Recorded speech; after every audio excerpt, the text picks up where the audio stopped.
Granny, you sure are doing some high-powered rocking? Doing some high-powered thinking. Thinking and rocking goes together. Well, tell me, Granny, what is this problem that's got you to rocking so? It's us, Jed. We don't belong out here. These la-di-da city folks don't want our kind around. Well, whatever put that notion in your head? Well, here it is pert near Christmas. Back home, folks should be stopping by, passing the time of day, fetching presents, and hefting a friendly jug with us. Well, you got to remember one thing, Granny. Back home, we knowed everybody, and everybody knowed us. Out here, we ain't much acquainted yet. You can't get acquainted with these folks out here. I've been trying all morning. I put on my friendly hat, brung out my rocker, and a jug of hard cider, and I've been sitting here waving and hollering at folks and pointing to my jug. And nobody stopped? Only a policeman. That's where my jug went. He took it to the police station. I bet you got a bunch of friends down there by now. Might as well face it, Jed. We ain't got as many friends out here as a horse has toes. Look, you spoke too soon, Granny. You ought to come Miss Drydale, and she's fetching a present. Morning, Miss Drydale. Will you please take this animal and keep it here? Well, thank you very kindly. And will you please tell Ellie Mae that we have a pet ordinance? Well, I'd rather not. She'll be wanting one. Come on, sit down, Miss Drysdale. We'll chew the fat and heft a jug together. 30,000 people in Beverly Hills. How did I get you as my neighbors? Just lucky, I guess. If I find any more animals in my flower garden, I will give them to the police. They wouldn't appreciate it. Why, they took my jug without so much as a thank you, by your leave, or kissed my foot. Oh, I do hope the new year will be better. Well, thank you, and the best wishes to you, too. Granny, you gotta admit I was right friendly. Nice fat little goat, too. You can stop your fretting, Thelma. Pa's done found your baby. Her and Earl and Elmer and me's been looking all over the house for that little rascal. Well, that ain't me. Is this your baby goat? Well, Thelma's her ma, but there's both mine. Come on, everybody, let's go swimming. Well, if that ain't a new low in gift giving, I'll put in with you. Getting our own goat give to us. Granny, don't get riled up yet. Here comes some more friends. That's the bus fetching Jethro home from pot school. In the middle of the morning? Oh, and look who's driving. Miss Millicent Schuyler Potts herself. Reckon she's come to visit.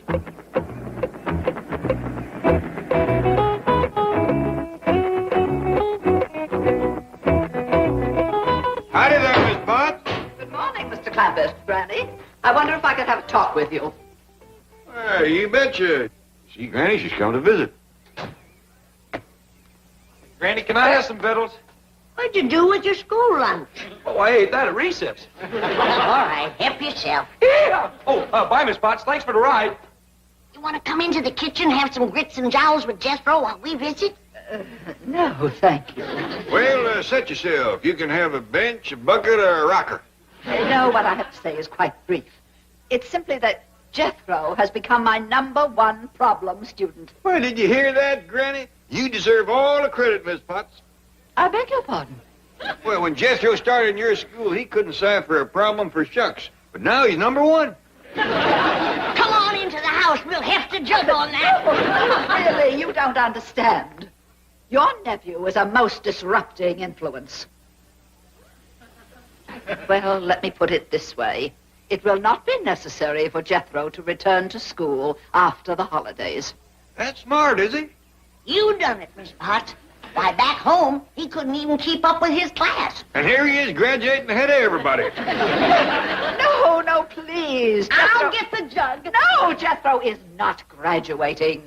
He is being expelled. Oh, I don't know how to say this, but Jethro is ruining my school, and I do not want him to return. Well, for not knowing how, you said it pretty plain. Jethro ain't good enough for you, huh? What? Simmer down. Well, you can keep your old private school. Jethro has been there a whole year, and you haven't even made him a private. You couldn't even get him into the army. Faker, cheater, Jethro's too good for you. And you think you're a teacher? I can learn them more. You can't even spell cat.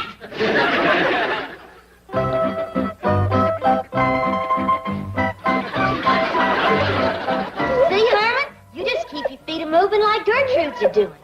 If a rooster can swim, so can a turkey gobbler. How about it, Herman? You willing to try?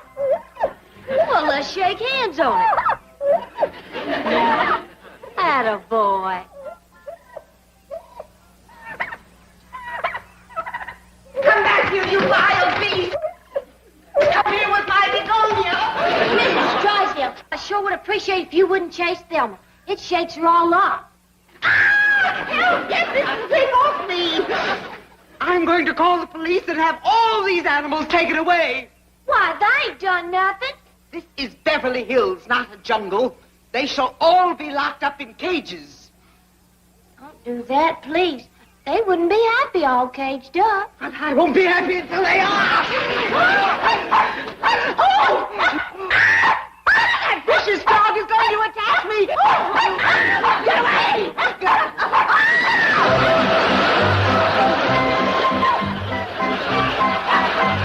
Who is that in the cement pond? But that's Miss Drysdale. Look, kid, she's trying to steal Ellie's chicken. Probably wants to give us that for New Year. You get your chicken-picking hands off our livestock.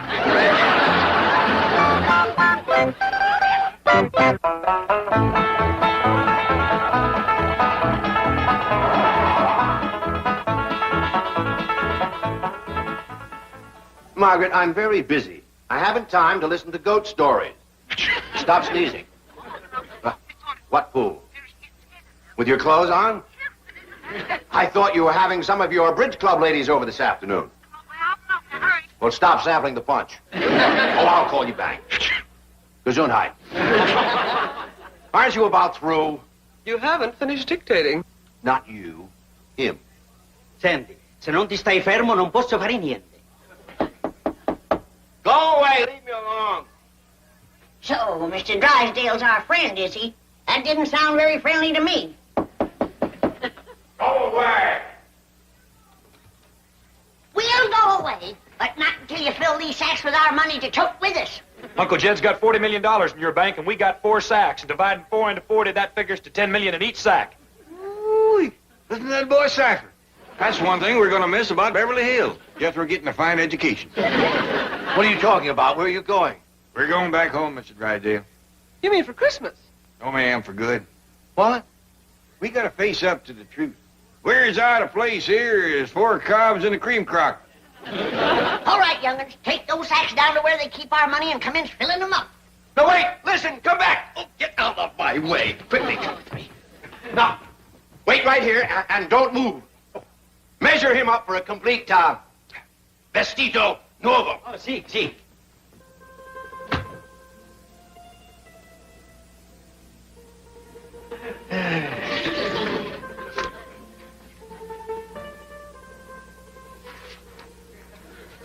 Well, little man, you're fixing to tie me up. That ain't enough rope and you ain't enough man.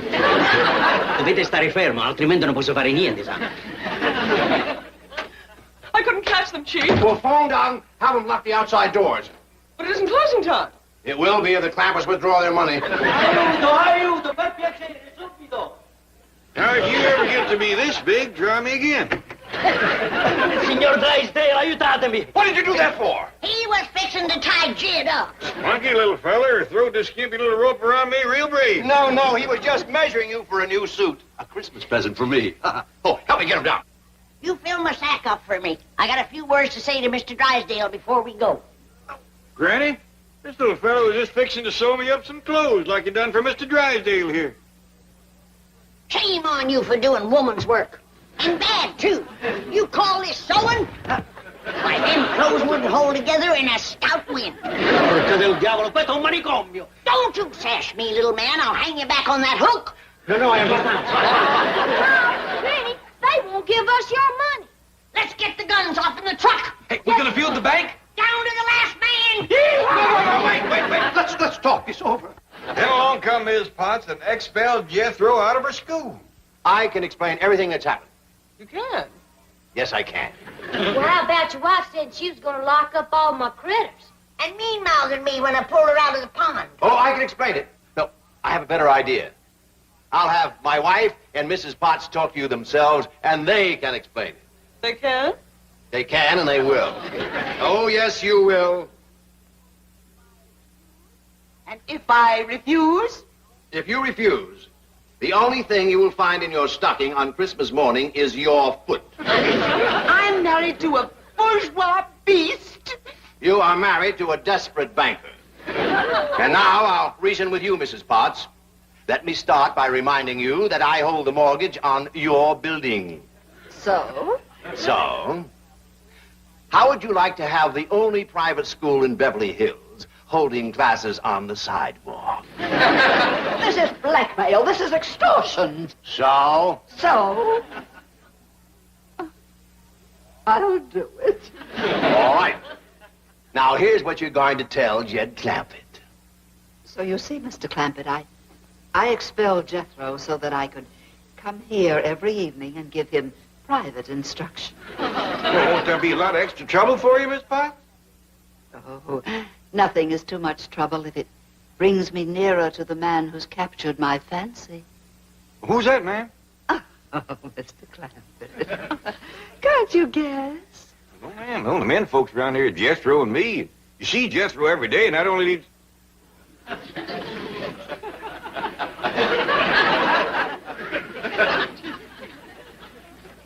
Yes, I must say it.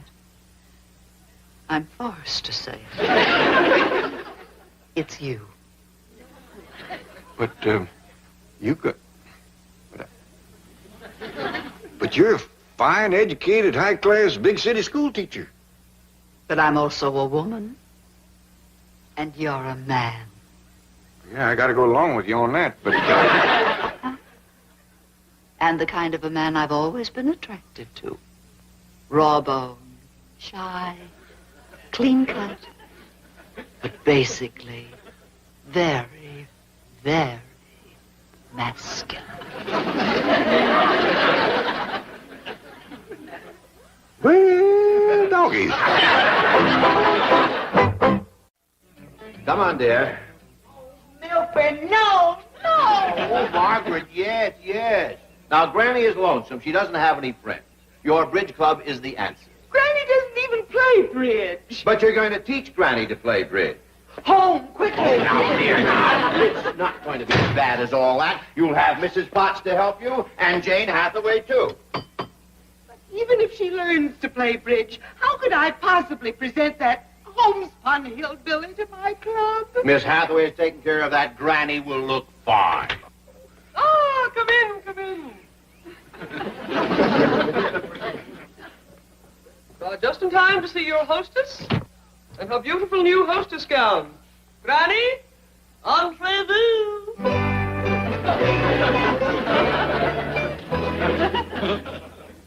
Oh, Granny, you are a vision of a chic Beverly Hills hostess, from your head right down to your...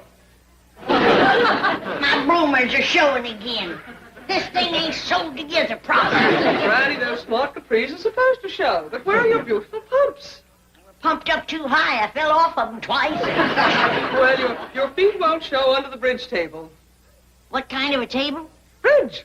Mrs. Drysdale here and some of her friends are going to play bridge with you. Oh, yeah? Who said? She said, my wife has a club. Well, she better have more than a club if she's going to walk on me. No, Granny. Bridge is a game, a card game. A fun game. Now, Margaret, you and Miss Hathaway take Granny into the card room and get things ready. I'll send in Miss Potts. Where is she? Her and Jed are sparking in the parlor. This here's a little verse I made up for you whilst I was changing my duds. Why, how very flattering. I can hardly wait.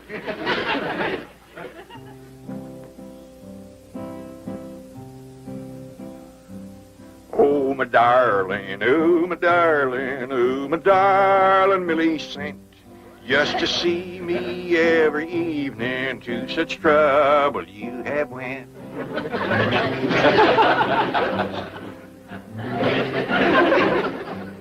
You expelled my nephew Jethro just to give you a excuse. And your mind said, don't you do it. But your heart yelled, what's the use?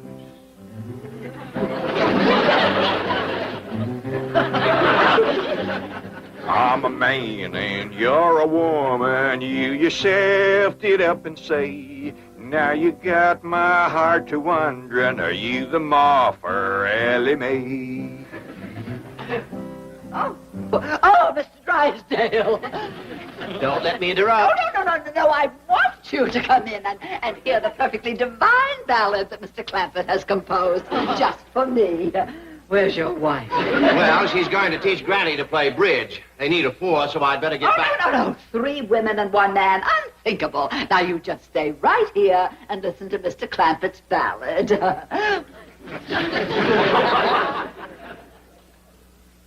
Oh, my darling, oh, my darling, oh, my I'm sorry, Mr. Drysdale, but I feel like a darn fool singing this to you. You're right. Besides, I have some very exciting plans that'll keep you busy for the rest of the day. You do? Yes. I want you to be a guest at my club. We'll shoot a little golf. Oh, you mean go over to the golf pasture? We call it the country club. Uncle Jed, I don't want to watch them women play a sissy old card game. Well, why don't you come with us, Jethro? We're going to shoot some golf. Yeah, I'd like that. But you ain't going to go shooting in your courting clothes, are you? Oh, I reckon I'd best change. Mr. Drysdale, no use you waiting for us. Jethro and me will meet you there. All right, Jethro. I'll see you at the country club. And meet me in the locker room. I'll have some golf clothes for you to change into. Oh, yes, sir. Thank you. Now, I want you to change into these clothes before we play golf. Then we'll spend a nice, relaxing half hour in the steam room over there. Oh, yes, sir. Now, when you change, leave your old clothes inside the locker and close the door. I'll see you outside. Well, Jethro, you're younger and more willowy than me. You try it first. Yes, sir, Uncle Jed. You know all right, Jethro? I can't move, let alone change clothes. These city fellas sure must be runts. What are we going to do? Well, there's one thing certain. We can't strip naked out here in the hall. Tell you what. Let's go over there into that steam room and wait for Mr. Drysdale. Sure. Can't see nothing through this little windy. Well, let's just go on in.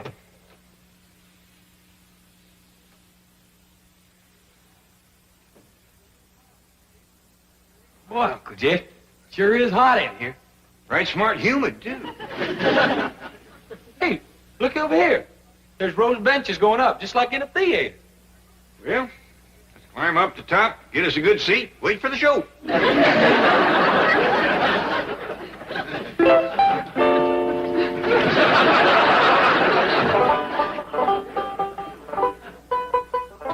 it's about time you men folks is getting home. Let's get ready and head for the hills. What happened? Something go wrong with the bridge game? Sure enough did. Granny got riled and busted it up. What riled you, Granny? Well, first off, them other women wanted me to put my cards down on the table so all of them could see them. That don't hardly seem fair. Of course it don't. And when I asked them why, they said because you're the dummy. Ain't nobody calls Granny a dummy and gets away with it. You better believe it. How did you men folks make out at that there country club? Pitiful, just pitiful. Granny, they got the hottest, steamiest theater there is. If that wasn't bad enough, they put on the worst show I ever did see. That's a fact. Nothing but a bunch of fat old men parading around wrapped in towels. And not even no music. Pitiful, just pitiful. Beverly Hills can keep their unfriendly city people. Come on, Ellie Mae, I want to get into some decent clothes and head for back home. Yeah, I reckon we better do that too, Jethro. These is kind of shrank up and soggy.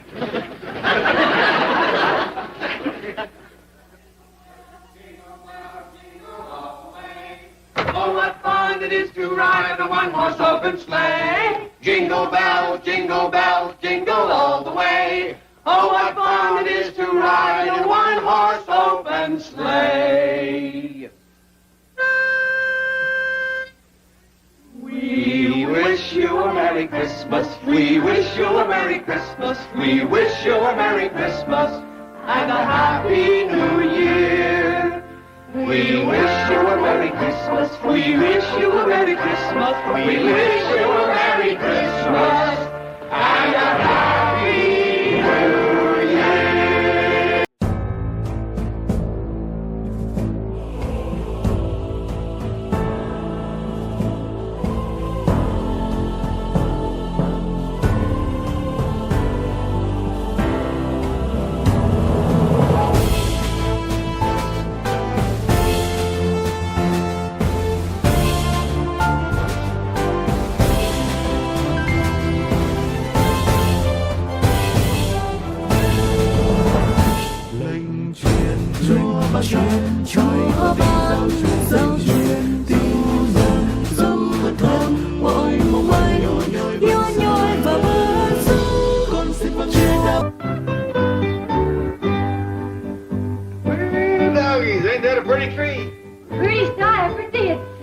Mr. Drysdale and Miss Jane said they was going to surprise us, and they sure enough did. What you looking for, Granny? Looking for the hole in the roof. What hole in the roof? The hole in the roof that snow comes from. Well, looky yonder. It's all over the tree and all over the floor. Ellie, you sweep it up before it gets to melting and gets everything soggy. Jethro, you climb up on the roof and patch the hole that it comes through. I don't think this is snow at all. It ain't cold and it don't melt. Well, I bet you this is what they call artificial snow. I don't care what you call it. Get up on the roof and patch the hole it comes through. I reckon Jethro means this Beverly Hills snow ain't the kind that falls down from the sky. That's right. You just throw this around by hand. Pitiful place, pitiful. Don't even know how to snow proper out here. Granny, Christmas ain't no day to go lambasting Beverly Hills again. Hey, everybody, let's open a present. Yeah. Hey, come on, Granny. Oh, put me down, you big...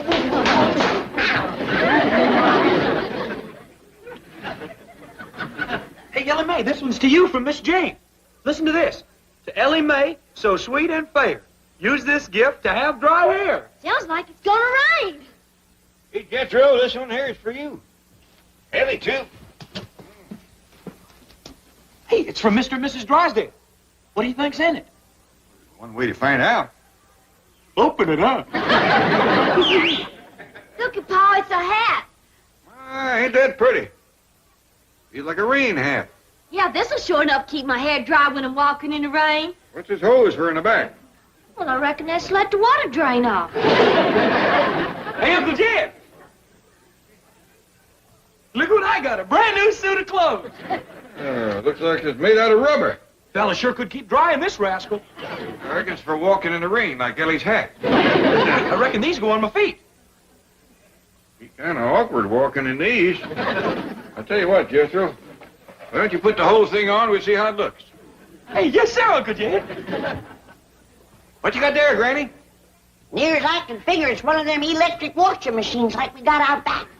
Only this one's got a clothes drying rack on it. A lot fancier than that other machine. So dad blame fancy, I can't figure out how to get the clothes in it. Let's see now. We got a knob here marked on. Let's turn that and see what happens. A lot quieter than the other one. I don't think it's working, Granny. Don't hardly see how it could. No way to put water in it. Wait a minute, lighten up. Look yonder.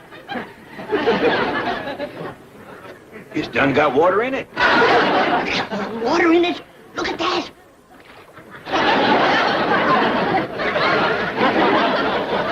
There's fish in there. Ellie Mae?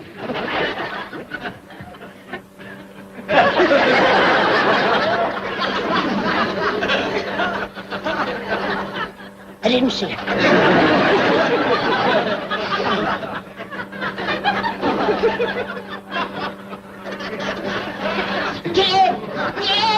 Dad, come and shut this thing off. Quick. What'd you see? I ain't telling, but one thing's certain. I ain't gonna wash none of our clothes in there until that water's been changed. Well, give us a pretty washing machine, Pa. The Drysdales. Oh, Ellie, did you get Miss Drysdale's present? Sure did. I'll fetch it. What's that girl got on her head? Oh, that's her new rain hat. Miss Jane gave it to her. I thought it wasn't supposed to rain out here much. Here it is. What kind of a varmint is that? It's what Miss Drysdale wants most of all for Christmas. A mink.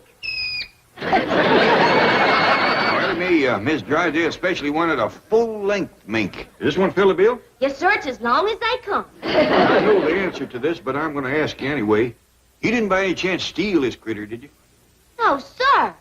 Well, I know you hadn't, but Miss Drysdale made such a point of it. She said she didn't want no mink stole.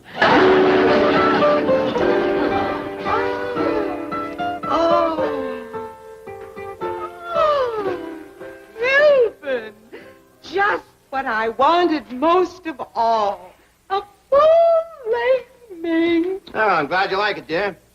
Well, now, I got to dash over to the Clampetts before they go outside and discover their boat. Their what? We gave them a boat for Christmas, among other things. And I had the boat company deliver it and put it right in front of their door. Oh, Ravenswood, the skipper dressed? Very nearly, sir. A boat and a skipper? Isn't that overdoing it? All part of a very clever strategy, Margaret. Now, if I can get Jed hooked on sailing, Jethro and Ellie Mae on skin diving, and Granny on deep-sea fishing, they'll never want to go back to the hills. Those are things you can't do without an ocean. But, Milburn, I don't want them to stay here. But, Margaret, I do. Now, you don't get coats like that with bottle caps. And just for insurance, I gave them a television set. That's something else they can't get back in the hills. The skipper is ready, sir. Here he is, sir.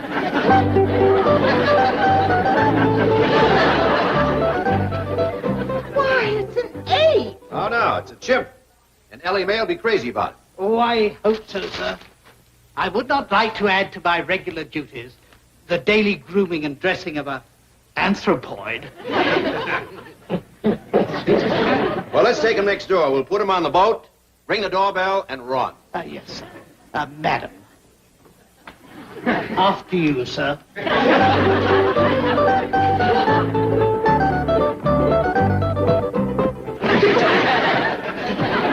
Looks like an overgrown tadpole. Lucky, I got one like Jethro, too.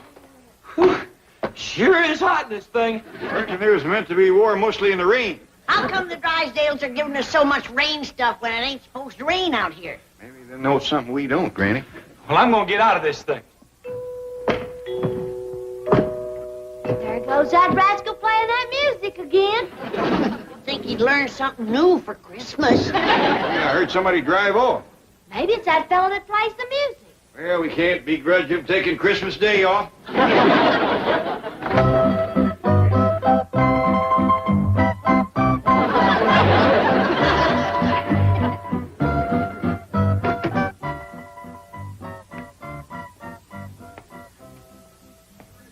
Granny, you recollect hearing it rain last night? No. How about you, Ellie? No, sir, I didn't hear it. Well, we must have slept through a regular cloudburst. What you mean? What I mean is that sometime during the night, somebody sailed a boat up our driveway. How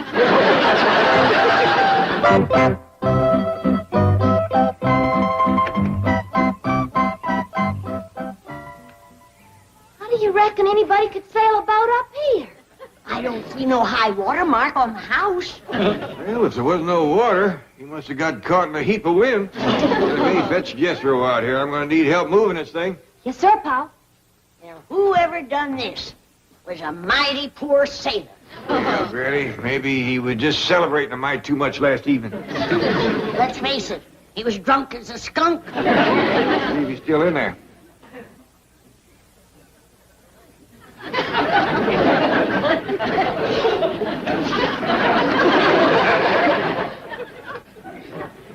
Granny, we don't want to mean-mouth that sailor too much. If I looked like that, I might take to drink myself.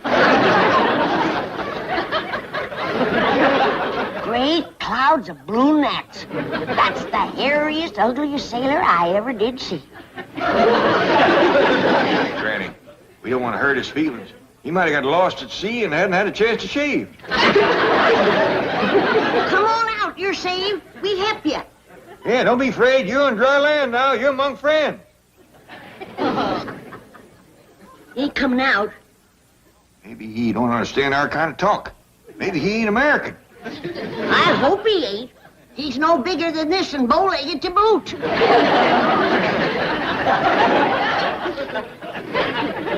Yonder it is, Jethro. Hot diggity dog, is this ship iron? No, I think it's wood. There's a little sailor boy in there. He looks like a monkey. Jethro, don't say things like that. He don't want to come out as it is. Why, that there's what you call a chimpanzee. Thank goodness he ain't an American boy. I'll go fetch him out. I reckon if anybody can make a sailor leave his boat, it's Ellie Mae. Jethro, you'd best go along with her. From the looks of him, he's been to sea a powerful long time. Yes, sir, Uncle Jethro.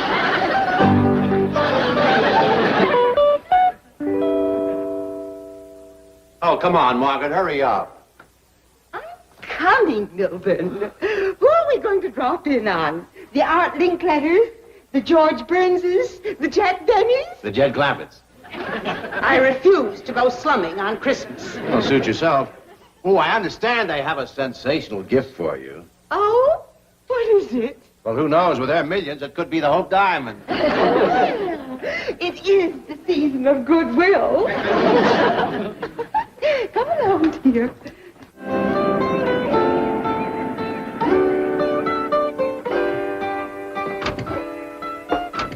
Howdy there, Mr. and Mrs. Drysdale. Merry Christmas to you.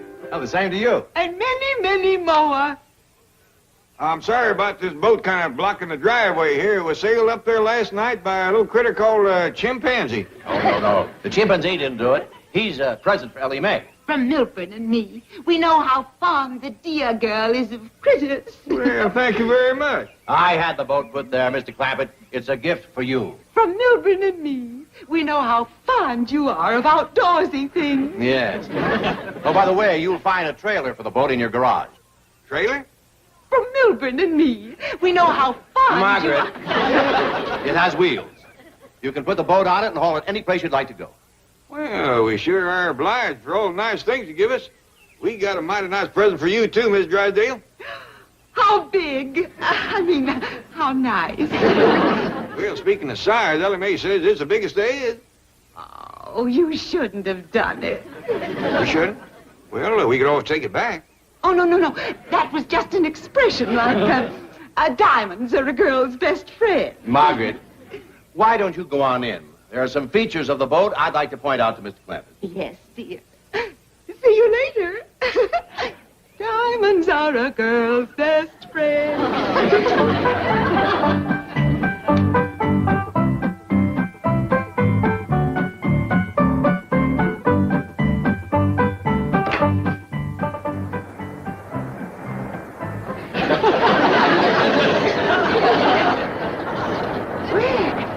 This is working beautifully, isn't it? I guess so. Where all the water coming from? From Lake Erie, Where's it going? Lake Ontario. Well, I hope it don't flood our house on the way. Oh, Daddy, you're so droll. Mr. Clampett tells me you have a gift for me. You betcha we have. Ellie Mae's got it out back, playing with it. Oh, my goodness, I hope she doesn't lose it. Oh, no. She's got it on a chain. Oh, well, let's hurry anyway, huh?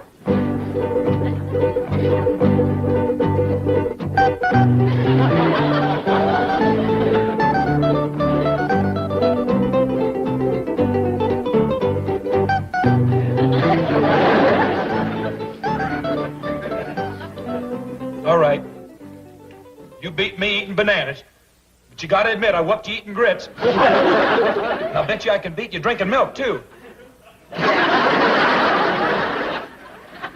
First, I gotta rest a mite. Jethro, you and Skipper run out back and fetch Ellie Mae. Tell her Miss Drysdale's here for her present. Yes, Miss Granny. Oh, howdy, Miss Drysdale.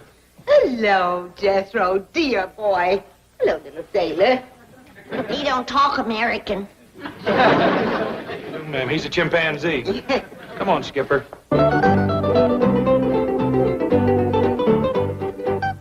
Sit down, Miss Drysdale, while we're waiting for Ellie Mae, and I'll give you your other present. Oh, another present? Yes, ma'am. This here is my special Christmas gift pack, chock full of good things to eat. Oh, it's simply beautiful.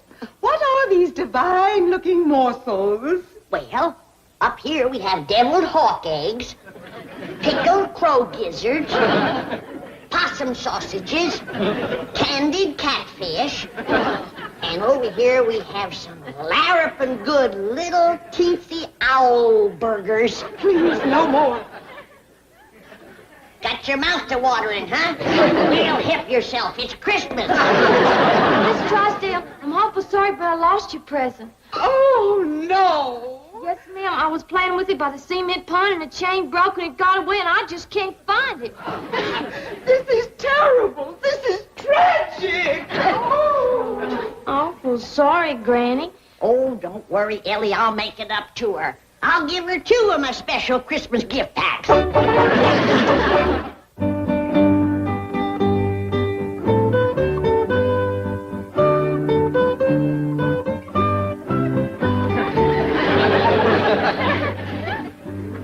Yes, Mr. Clampett, I predict that you're going to get many, many hours of enjoyment from that little craft. Boating has become a tremendously popular sport here in... How do you like that? That hunk of fur lying on the floor is worth $10,000. You don't say. I only paid 2 bits for him when he was a pup. You hear that? You're worth $10,000, you old rascal. No, I was referring to this hunk of fur, my wife's brand new coat. Oh, I gave it to her this morning, and already she leaves it lying around on the floor. that fur cost you $10,000? Yes, it did. That's a heap of money to pay to keep warm, and a place is warm to start off with. Yes, you're right. But this is a Beverly Hills status symbol. Oh. By golly, I'm going to teach her a lesson. That woman thinks my money grows on trees. Where are you going, Mr. Drysdale? I'm going to take this home and hide it. I'll see you later. Duke, I never will understand these city husbands. Back home, when a woman done something to rile her man, he'd just take her over his knee and whomp her a few. Mr. Drysdale's fixing to play hide and seek. We want to get a better look at Skipper's boat. Well, that's our boat, Jethro. It's a present for Mr. and Mrs. Drysdale. Oh, by the way, Ellie Mae, did you give Miss Drysdale her present? I'm awful sorry, Pop. I was playing with the little critter, and it got away. Miss Drysdale is fit to be tied. Yeah, you ought to see her, Uncle Jed. Well, she's crawling around on her hands and knees, rooting through the bushes like a hungry hog. Come on, Skip. It ain't funny, Jethro. She done give the little critter a name and everything. You don't say. Yes, sir, she calls it Jim. She's a-crawling around a-moaning and a-saying, where is it? Where's my beautiful Jim? You think Ellie Mae is fond of critters? Why, that woman is like to go out of her mind over that pesky little varmint. What'd you say you called it again, Ellie? A mink. I offered to give her my squirrel, my polecat, my possum, or anything. She wouldn't even listen. She just went right ahead a-moaning and a-rooting. I even offered her 2 of my special gift packs. Even that didn't quieten her down. Well, when that little mink gets hungry, he'll show up. Come on, let's go look at our boat. Oh, where's my mink? Where's my beautiful mink? It's gone. Oh, dear. Melbourne! Melbourne! Oh! Your husband's gone home, Miss Drysdale. My mink is gone. My beautiful full-length mink. Has anyone seen it? Oh, but come supper time, it's liable to show up. Oh, disastrous day. Oh, now calm down. Wouldn't you just as lief have a rabbit or a squirrel or a raccoon? No, I want my mink. Melbourne! You're right, Granny. Even Ellie wouldn't be that grieved over a lost critter, especially one she never laid eyes on. The poor woman is so busted up she even forgot my special gift packs. Well, we can take them over later. Yeah. And the special one I made for Mr. Drysdale. It's 4 feet high. And right in the middle it has a smoked pig with a hedge apple in his mouth. That ought to cheer him up. Oh, good. Here comes Jethro and Ellie on the truck. Now we can go out and find some water to float our boat in. Who's that sitting up there beside Ellie? That's Skipper. Looks like they got a coat and a hat on her. I'd give Skipper Aunt Pearl's old hat and coat, because he's from the warm country now. Here's your wraps. That's fine, Ellie. Well, Jethro, where you reckon we ought to look first? Well, I hear tell there's a Los Angeles River. How about that? Well, sounds like that ought to float a good-sized boat. Let's get rolling.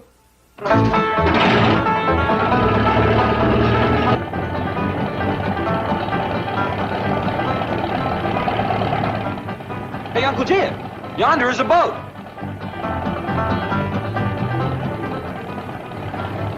That boat was rolling on wheels. Mr. Drysdale give us wheels for our boat, too. Yonder goes another one. Let's get off the freeways, Jethro. Try some other streets. Now, everybody keep your eyes peeled for water and boats. Yonder's one.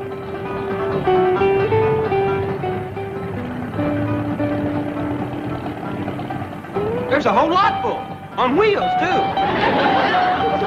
Watch out, Jethro. You'll run into that.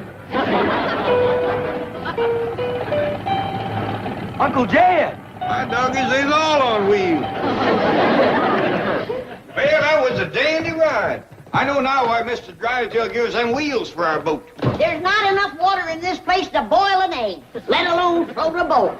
Oh, we gonna put our boat on wheels and haul it around the street? Well, that wouldn't be much fun. You can't dive off it, you can't fish off it, you can't... Well, I don't know, Jethro. It must be some fun or all them people wouldn't be doing it. Come here, quick. What's the matter, Granny? No wonder we couldn't find any water. Looky here. Even the washing machine is dried up.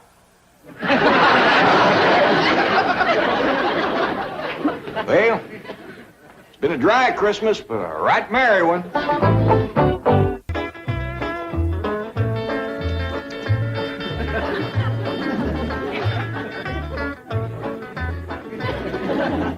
This no taters, Uncle Jed? Don't hardly look at Jethro. Well, it ain't pretty near 2 dozen. Better fetch me the peelings. I got a feeling that's where most of the taters is.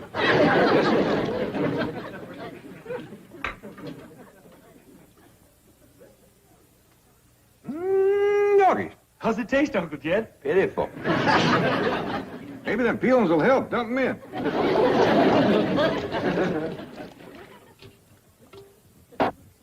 Doggone, it just don't seem right, us doing women's work, whilst Granny sits in front of that TV set all day. Ever since she found out there wasn't a washing machine, she ain't been more than 3 feet away from it. She's like a young'un with a new toy. Like Ellie with her new critter. How come she ain't in her doing this cooking? Jethro, I just don't believe Ellie was cut out for fixing victuals. Never forget the time she made that gooseberry pie. Ruined our best goose and a whole bucket of berries. You mean she put together? She did, and it was a mess, I'll tell you. I got her and Skipper out looking for stuff to put in this here. Pa, Skipper found some onions. Onions? Hey, they ought to go dandy in here. Go on, Skipper, give them to Pa. Thank you, Skipper. These here Beverly Hills onions ain't got a lot of bite to them. But the tops sure do flower out pretty. Jethro? Wash these and drop them in the pot. Tops and all? Yeah, we need all the flavor we can get. Where'd you find them, Ellie? Over to the Drysdales. Did you ask the Drysdales, could you buy her some onion? Oh, yes, sir, Pa. Miss Drysdale says go around to the kitchen door and get some from the cook. But Skipper found some on the way, and we didn't have to bother nobody. Fine and dandy. Drop them in the pot, Jethro. Don't just stand there sniffing them. Would you like some more? There's a whole big patch of them.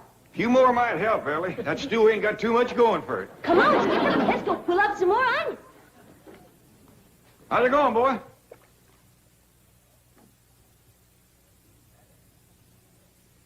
Better? Still pitiful. Even these onions ain't doing nothing.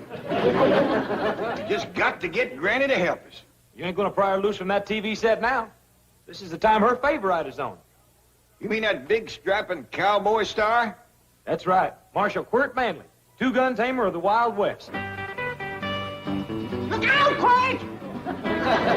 Them rustlers are sneaking up behind you, fixing to shoot you in the back. Look out! Ooh, they got you. Ooh, they got you again.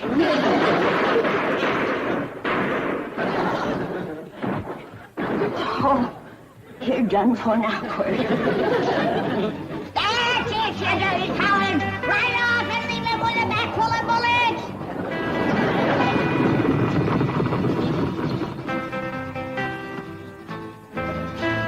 Attaboy, Quirt, after him! Get him! Catch him, Quirt! I can tell you where they's headed, Quirt. hide in the saloon. Granny. Psst. It won't do you no good to hide in that saloon, you dirty yellow cowards. Quirt will find you. He'll get you. Granny. Shh. Yonder comes Quirt, riding like the wind. That's it. That's where they are. Go get 'em. It won't do you no good to hide in that saloon. I told Quirt where to look. Say your prayers, yellow bellies. I'm coming in. Is he going to tackle that whole saloon full of bad men all by himself? You betcha. Quirt Manley don't need no help. Even with 30 or 40 bullets in him, he's more than a match for him. He's lighting into him.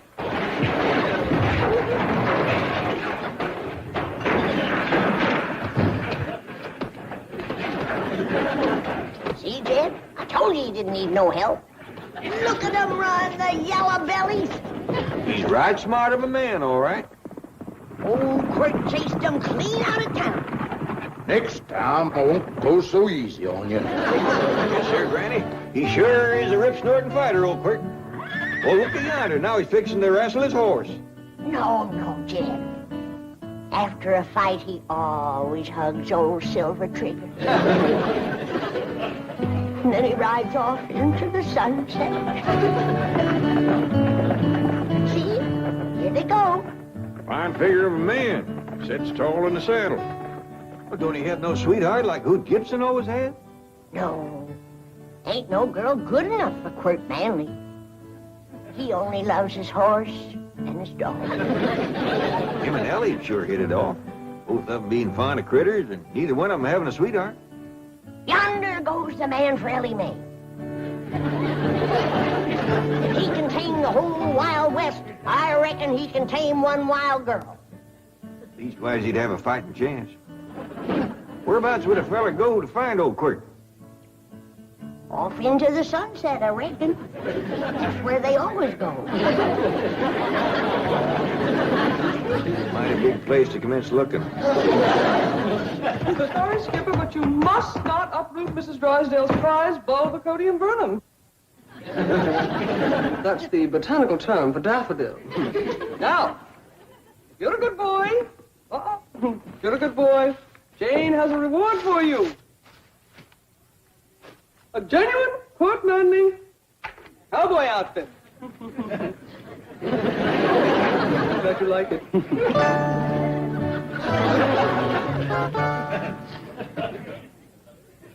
Oh, howdy, Miss Jane. Greetings, Jethro. And how is my strong, handsome, manly hero today? Well, you'll have to ask Granny. She's the one that watches him.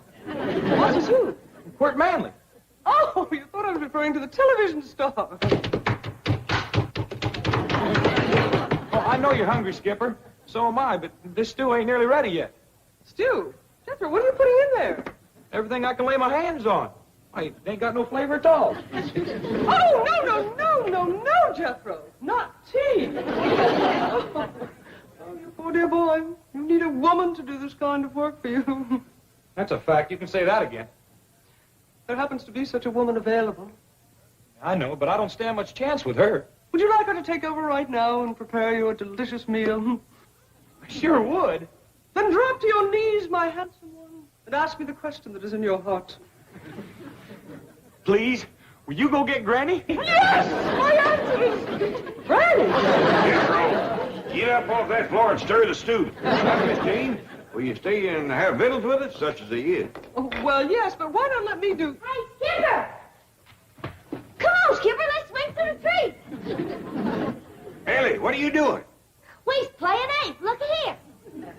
Ellie, no, please, be careful! Sure would like to know where to find that Quirt Manley. If you mean the television star, he lives right here in Beverly Hills. He does? Could we get him to meet up with Ellie Mae? I'm sure Mr. Drysdale could arrange it.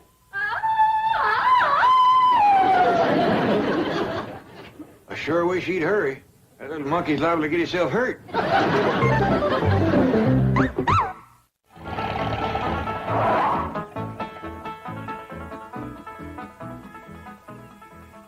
I see you got some victuals. Well, yes, sir, Uncle Jed. Told the fella down at the store about Granny watching TV all day instead of cooking. So he sold me these TV victuals, all packaged up and ready to eat. That's fine. Now, when Quirt Manley gets here, we got something else to offer him besides that pitiful stew. Is Quirt Manley coming here? That's right. Now, I want you to get the truck around back so when he rides up here, his horse won't shy at it. Yes, sir. And see your guns clean good. We'll ask him to give us some shooting lessons. But we know how to shoot. Not like that, rascal. Granny says he can drop 7, 8 rustlers with one shot. That ain't all. He's got a couple 6-shooters that shoot all day without reloading. Well, I can't wait to meet that rascal.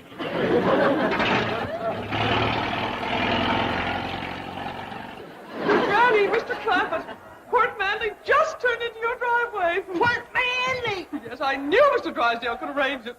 Quirt could put the whole bowl full of you. Come on, Granny. Miss Jane, you find Ellie Mae and get her into a dress. Yeah.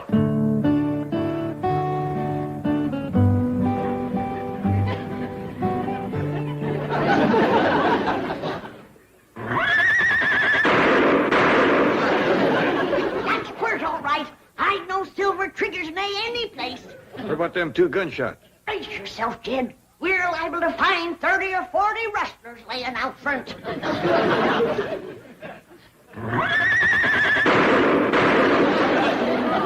Don't shoot, Quirt. We ain't rustlers. We's friends, Miss Manley. That we is. How come you ain't riding Silver Trigger? Did them dirty rustlers get him? We'll help you find him, but I ain't no Quirt Manley. Kid, there's only one man like him.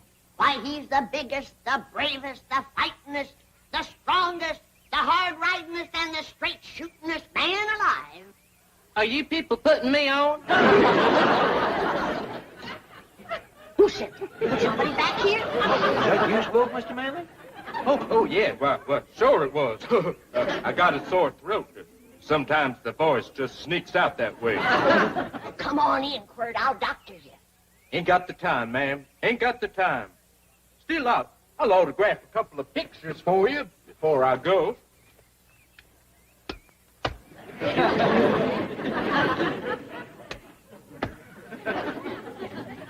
There you are. Well, so long now. I got to be driving off into the sunset. Wait a minute, what about Ellie Mae? Ellie Mae? Well, sure. There you are. Mr. Clampett, Ellie Mae is swinging through the trees with Skipper and refuses to come down. I'll go fetch her down if you can keep Mr. Manley from leaving. Please don't go, Quirt. Well, sorry, ma'am, but gotta hit the trail. Well, so long, y'all. Hold on there, Mr. Manley. My boss, Mr. Drysdale, has been speaking with your boss, the sponsor, and he wants you to stay here and meet Ellie Mae. Oh, well, in that case, I reckon I could spare a couple of moments. Bless you, Quirt. Oh, bless you, Quirt. Ellie Mae is the wildest young'un that ever come down from the hills. But if there's one man alive who can tame her, it's big Quirt Manley. Well, thank you, ma'am.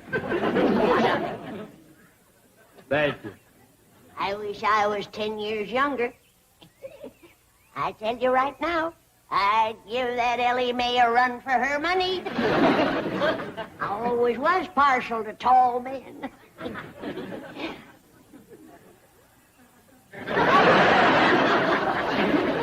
Come on. You and me are going to heft a jug together. Oh, I know you don't drink, but it won't hurt you to fall off the wagon just once. Ellie Mae, I don't want no more arguments from you. You get up them back stairs and change into a dress. Well, why can't I wear cowboy clothes like Quirt Manley? Because a man like Manley wants a woman that's womanly now.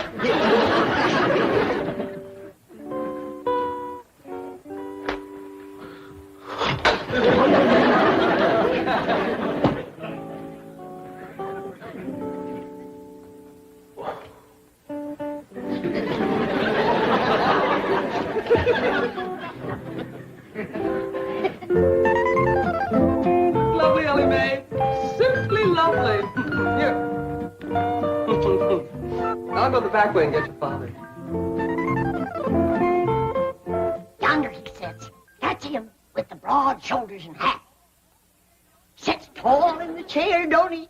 Sure does, Granny. Wait till he stands up. Your heart will jump right into your mouth. Mr. Manley, this here is Ellie Mae. Howdy do. Let's make your acquaintance.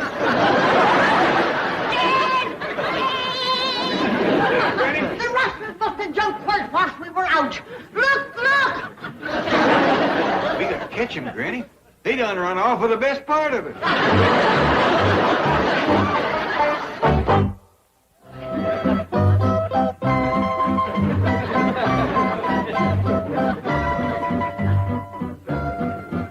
Gee, that's the first time I've ever seen a swimming chicken. Shucks, that's nothing. I got a cat that swims, too.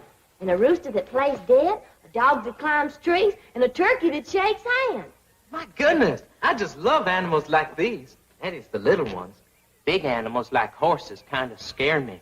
But you ride like the wind on TV. Oh, that's not me, Ellie Mae. That's my double. He does my riding, shooting, fighting, falling off cliffs and things like that. I have another double who does the deep voice for me. I call him my double-double. What do you do, Mr. Manley? Oh, please, Ellie Mae. Call me Henry. That's my real name, you see. I'm only on the show because my father's the sponsor. They just use me for close-ups. They say I have a sincere face. Got a nice face.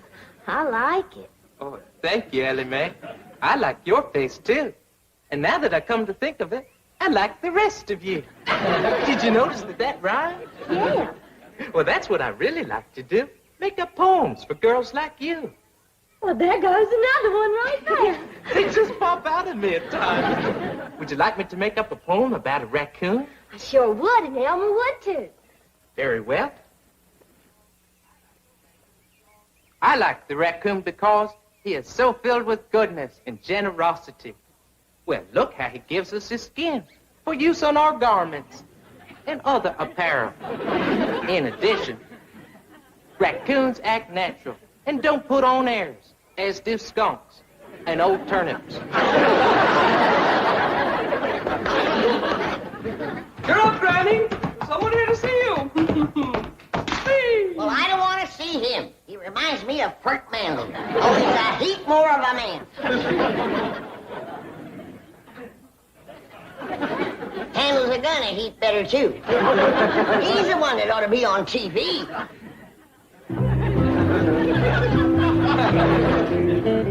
Hi, Ellie Mae. Hey, excuse me, little fella. Can you tell me where I can find Mr. Quirt Manley? I noticed you was toting his hat for him. Well, this here is Pert Manley, Jethro. Stop joking, Ellie Mae. I'm in a hurry. I want to ask him if I can borrow his pretty car to drive around the block a couple times. Oh, yes, you may, Jethro. The car belongs to my father, so it's all right. Phew! Hey, do you think he'd tear me to pieces if I borrowed his hat, too? I can promise you he won't.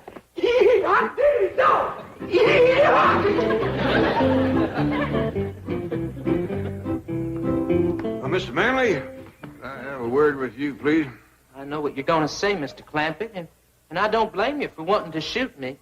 Oh, ain't nothing like that at all. I just want to talk to you about Granny. Guess I must have been a terrible disappointment to her. She is a mite let down, but I think we can pull her out of it if we all tug together. Now, first off, I'm going to learn you how to shoot a gun, and Ellie here is going to learn you how to fight. I'm afraid of guns, but I might like learning to fight.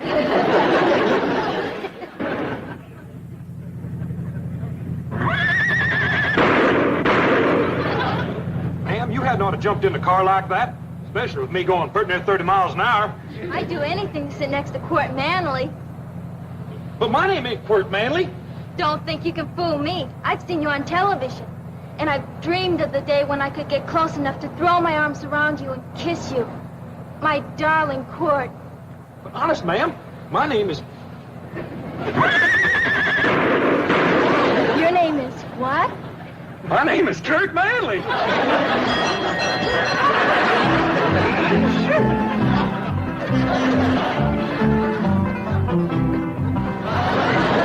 Not over me, girls. There's plenty for everybody.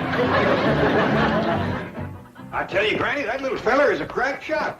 He can stand on our front porch and light a match clean out by the front gate with a 6-shooter. I don't believe it. Come on out, he'll show you. Jed tells me you're pretty good with them 6-shooters. Granny, he's a blue-tailed marvel. He's gonna whip out them guns and bam, bam, bam, light them 3 matches stuck in the ground down there this side of the wall. I believe it when I see it. All right. Where are you going? Oh, I can't bear to watch him. He puts me plumb to shame. Well, come in shooting.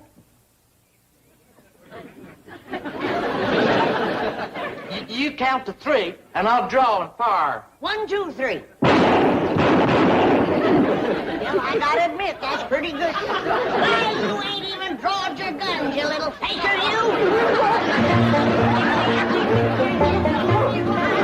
Granny, hold on! That little sawed-off faker out of here! But Ellie's right fond of him. You see, Granny, some heroes is fighters and some heroes is lovers, and I reckon that little cowboy is a lover. Oh, gosh. I'm gonna get my shotgun and blast the inside out of that lying TV set, and if he ain't gone by then, he's next. Granny, wait!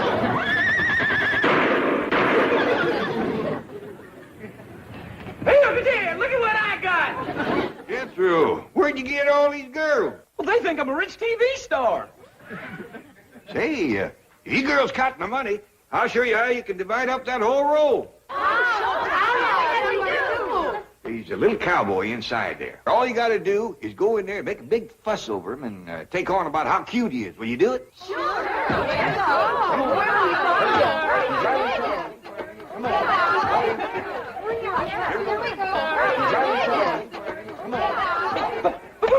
Them girls was mine! You'll get him back, Jethro, as soon as they show Granny what a ladies' man little quirt is.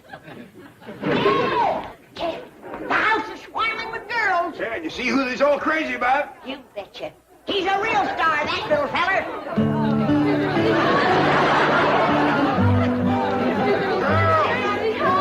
You got the wrong little cowboy. Now, Granny, don't shoot the TV set.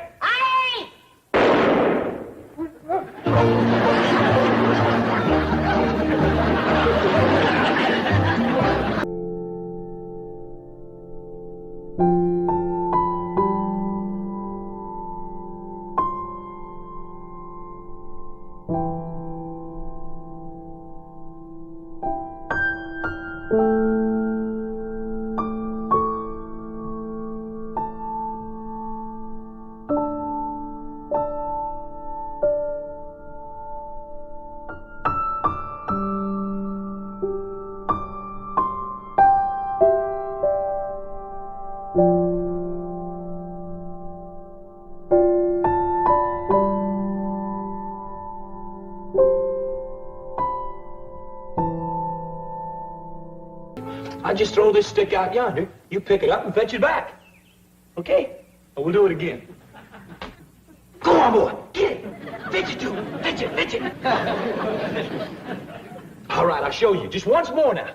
You watch.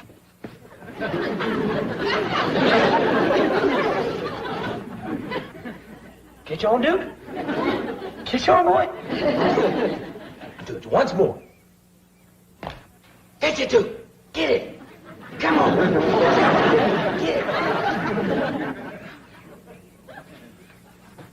Shucks. You know something, Uncle Jed? That there is a real dumb dog. Well, I don't think he's so dumb, Jethro. He just learned you how to fetch sticks for him. But the dog is the one that's supposed to do the fetching. Why, there's a fella down the street that has a dog that fetches sticks for him all day.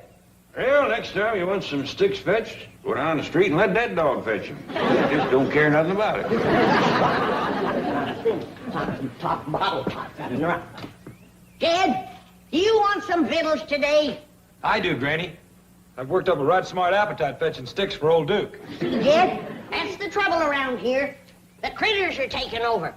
Ellie Mae has done made pets out of everything but my pickled turnips. What's we gonna do for victuals? Hey, I remember something Mr. Drysdale told us when we first moved in here. What's that? He said anytime Granny didn't feel like cooking, there was some folks that'd fetch food over to us. Here in Beverly Hills? Yes, ma'am. All you got to do is call them on the telephone and tell them what you want.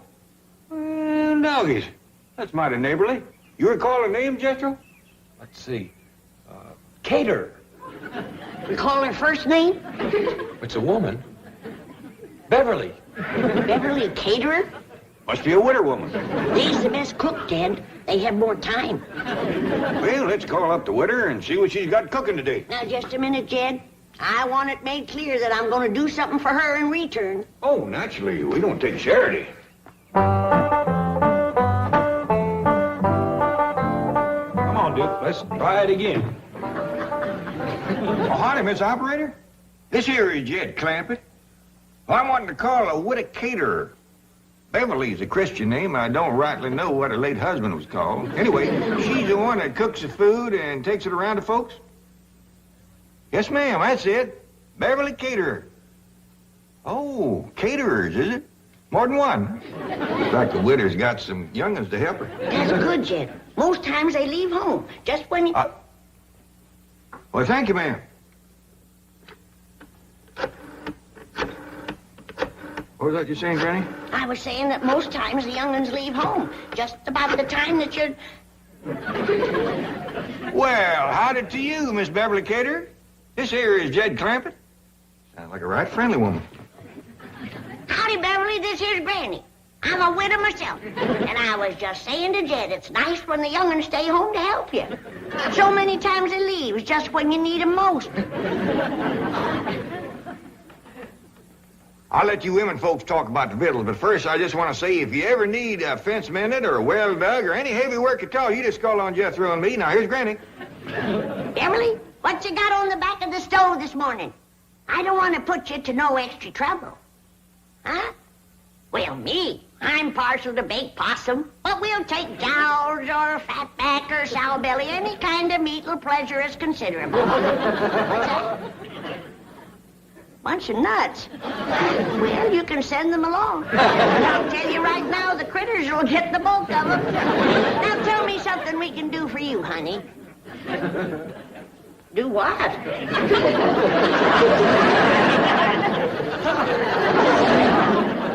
Hello? I declare, Jed, I never knowed anybody could turn nasty quicker than her. I wonder what set her off. Hard to tell, Jed. A generous woman like her probably gets took advantage of a lot. And tired to boot, I reckon.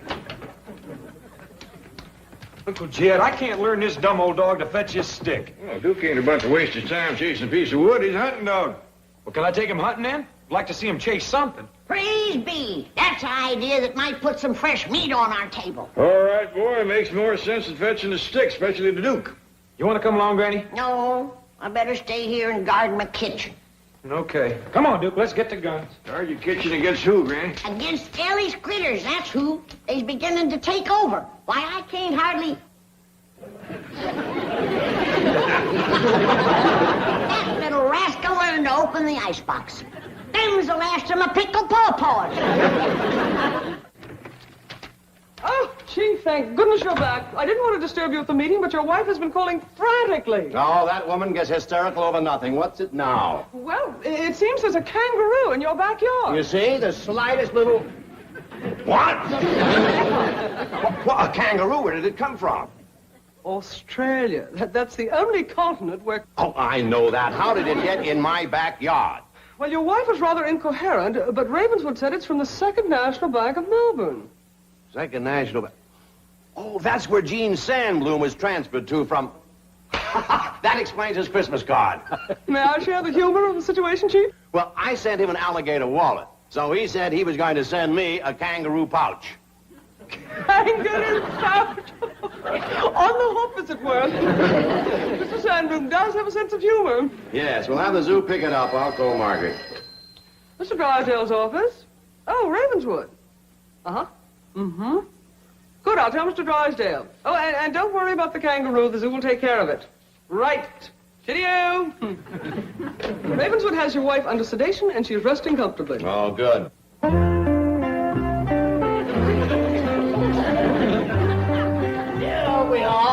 A bit of mutton and Yorkshire pudding should hit the spot. You may be from down under, but we're all part of the empire. Oh, Brett, the zoo must have already come for you. Oh, I'm going to cook up a rabbit stew. Soon as Jethro shoots me one or two, then we'll all sit down to the table and we'll eat, and we'll eat.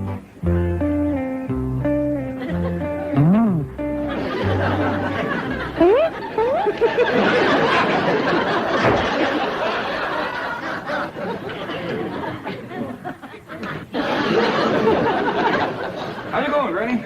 Kid, Did Jethro leave to go hunting yet? Yep. Well, he needn't have bothered. There's a jackrabbit out back that high.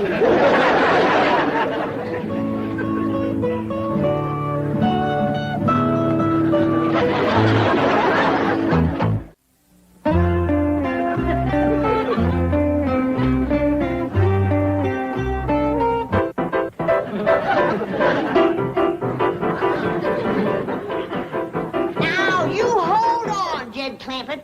I tell you, I ain't touched a drop.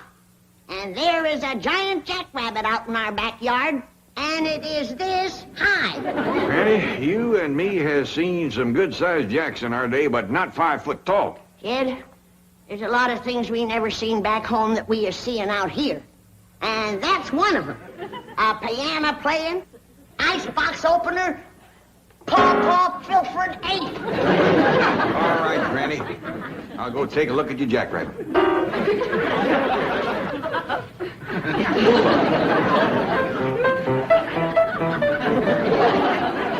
Come on, you can see for yourself. He can jump over this house, I tell you, in one hop. Whereabouts is he? I don't know. But sure as I live and breathe, he was sitting right there, 5 foot tall and looking me in the eye. 5 foot tall sitting, was he? Yes, he was. Where did that jackrabbit go? Well, why don't you look out front? Maybe he hopped over the house, just like you said. You think I'm talking nonsense, but you'll see, because I'll find him. What's all shouting about, Granny? Nothing. Don't tell her, Jed. I don't want her making a pet out of all that meat. Let me go in the kitchen and get out my biggest pot and start peeling taters. Lots of them. Here, Jack. Here, Jack. Here, Jack. Who's Jack, Paul? Never mind, Ellie. Just try to keep your critters from pestering Granny. You got her so upset she's got into her jug, and now she's seeing visions. What kind of visions? Yeah, well, I reckon it's all right to tell you. Granny thinks she's seen a 5 foot jackrabbit.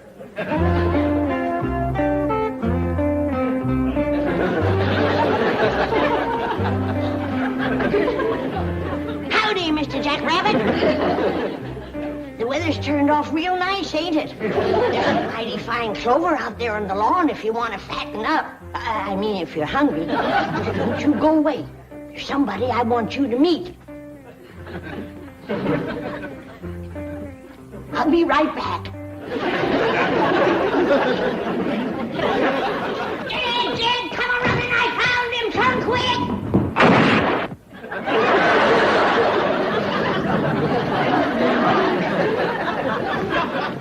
Dad, I seen him again. The giant jackrabbit. I bet you did. He's right out front. Come on, I'll show him to you. Maybe you better lay down a spell. No, he'll get away again. All right, I'll take a look.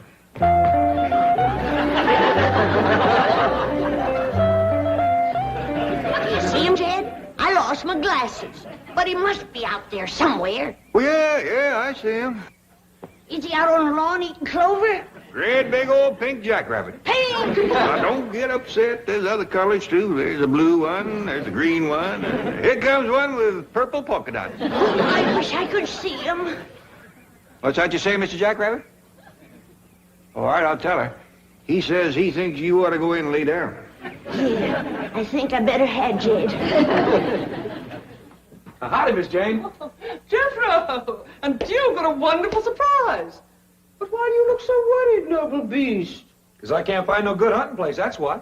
And Granny gave the strict orders to bring home some meat. Oh, Jethro, food should never be a problem to people of your means. There are markets, supermarkets, caterers. Uncle Jed called that there Beverly caterer. He got mean-mouthed something awful. Mean-mouthed? Yeah. He says she's the nastiest tempered woman that ever answered a telephone. Well, Mr. Drysdale shall hear this. The bank has a substantial interest in Beverly caterers. You wait here. Hello, Beverly caterers. One moment, please. Hello. Have you spoken to a Mr. Jed Clampett today? What? Now, just a minute, young lady. What is your name? What do you mean, put and tame? Now, you put Mr. Tinsman on the phone and tell him it's Milburn Drysdale calling. Well, the nastiest tempered young woman I ever spoke to.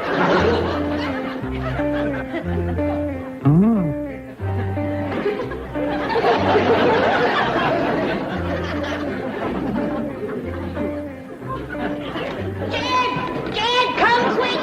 He's back again. He went outside there. Go look quick, Jed. Who's that, Granny? The giant jackrabbit. Oh, him again. All right, where's the jug? What jug? The jug that rabbit keeps coming out of. The jug gave you that headache. I ain't touched the jug. I busted my head running into them curtains. Yeah, sure. They'll do it all right. I gotta catch that giant jackrabbit. Where's my shotgun? Well, Jethro's got it out hunting. Well, then we gotta catch a snare and put a snare out for him. Granny, wouldn't you rather lay back down and let me bring you a nice big cup of black coffee? Now, I'm gonna catch that big giant jackrabbit whether you help me or not, and I don't care. I'll help you. I'll help you. All right. Now, you get me a nice big stout rope and put some bait in the snare. Yeah, it'd take about 24 carrots for a rabbit that size. Now you're thinking straight. Yeah. Just took me a while. Jethro. A restitution is about to be made. Yes. Now, give your Uncle Jed a message for Tell me. him that the young woman who was so rude on the telephone will arrive in person to offer her abject apologies. Yes. And tell Granny she needn't worry about food. The young lady will also bring with her a truck full of delicious piping hot viands and an assortment of tasty beverages, all of which will be offered at your pleasure. Yes. Have I anything else to say, Miss Hathaway? No, Chief, I think you said it all. That sure is going to make Uncle Jed and Granny happy. Thank you, Mr. Drysdale. Not at all. Glad to do it. Now, let's see. If I was to tie another rope onto the bottom of that limb, pull it down, and then take my loop and put some carrots in it. Howdy, Mr. Jackrabbit. Would you like to step into my kitchen? You ain't gonna get away from me again, I can tell you that. Now, are you gonna come peaceable, or do I have to take you by force?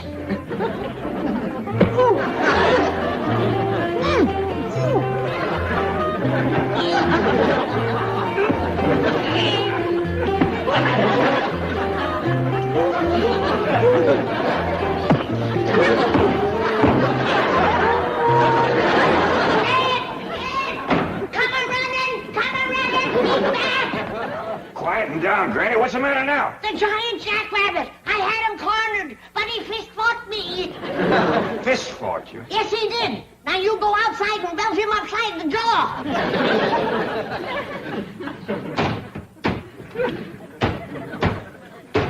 Granny, where are you hiding them jugs?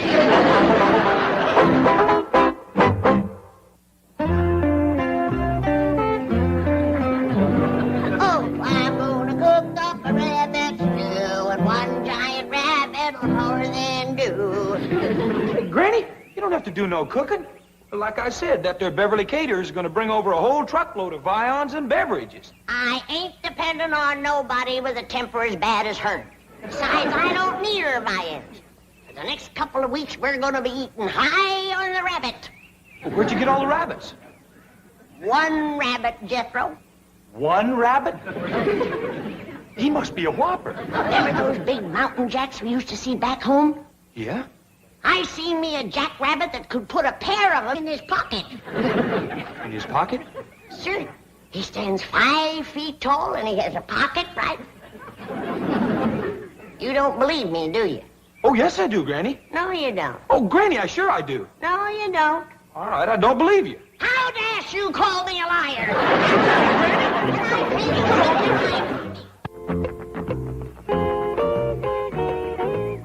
Mr. Tinsman, do I have to face Mr. Clampett all by myself? Yes, you do. You're the one who insulted him on the phone. And you're the one he'll expect an apology from. But he talked like a nut. Miss Billington, a man as rich as Mr. Clampett may talk like an eccentric, but never like a nut. I sure hope he'll forgive me. He'll forgive you. If he's anywhere between 15 and 95, he'll forgive you. I'll take the food round to the kitchen.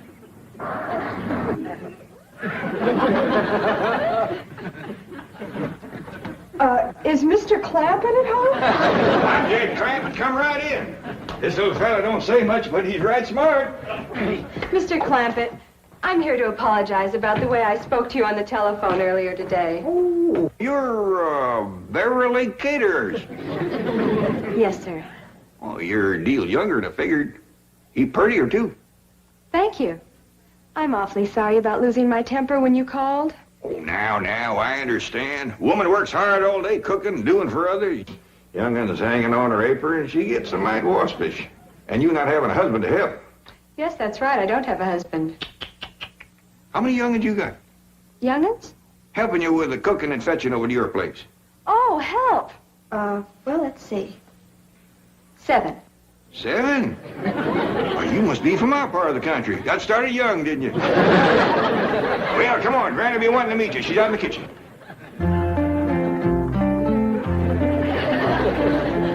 I gotcha, you big overgrown rascal. Now you're coming into the house to show you to Jed. And then you're going into the stew. That's where you're going.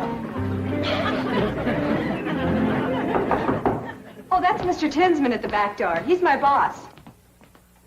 Come in. I'm Jed Clampett. A real pleasure, Mr. Clampett. I'm Bill Tinsman. I hope everything has been straightened out, and that Beverly caterers will always be welcome in your home. Why, you bet you're lying. This is a mighty fine young woman. She says you're her boss. That is right. I own Beverly Caterers. What dickens you say? Can you do that out here? Why, of course. Mr. Drysdale holds a small mortgage, but as soon as that's paid off, she's all mine. Now, that don't take the ham off the hog. Now, Jed, you can see I ain't been at no jug. Now, these folks is Beverly Caterers and Bill Tinsman. These are the ones that does all the cooking. I hope we can cook for you, Granny. You can commence with this one. I caught him, now you can cook him. Why, you little varmint, you untied my giant jackrabbit. Giant jackrabbit? Yes, my giant jackrabbit. That's what I wanted you to cook for me. He stands about 5 foot tall, has brown eyes, and a pocket right here. Now, don't you go away. I'll go get him for you. Granny, we'll be back directly. You all go in the parlor and let the little fella play piano for you.